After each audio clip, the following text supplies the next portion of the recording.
Collaboration is the new competition. Every single industry, we're seeing versions of this. Now, by show of hands, who would consider themselves a competitive person? Okay, a little bit more than average in this room. We'll talk about that later. Most of the population isn't.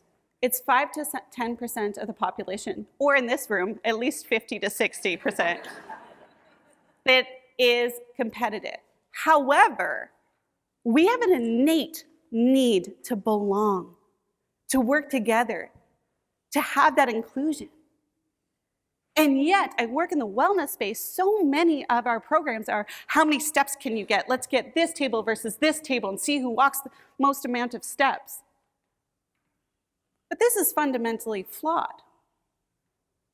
Do you remember those old Fitbits, the black strap ones? Yeah, we get the right vintage for several of my stories. So I got this for my family, and you can put them online. It was still advanced enough that you could communicate online. And my parents are from the east coast of Canada, and my partner and I were living in the west coast of Canada. So we had a 3-hour time difference. Okay, my dad is a financial analyst, and he's like 10,000 steps a day are good, 30,000 are better. So we would wake up, and he'd already have 10,000 steps. And I was so impressed. My partner was competitive with him, and he was keeping up with them. And he just went from an active job to a sedentary job. And I'm like, I'm a genius. I'm a great behavior change specialist. Until I came home, and the Fitbit was on my dog. Sometimes, when we want to seek behaviors, competition ends at the competition. So in so many of these wellness programs, as soon as you achieved whatever steps it was, people would stop walking. So if our goal is sustainability, it's collaboration.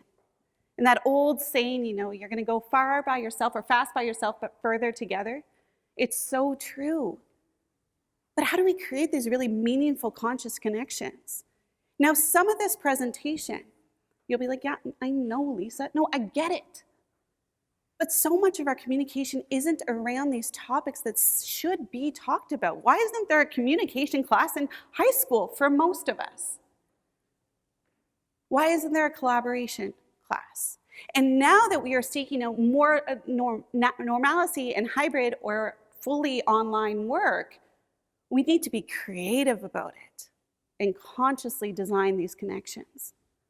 It is fundamental to our human experience. There's very few things that are so fundamental to our human experience as belonging and connections. But again, not usually taught.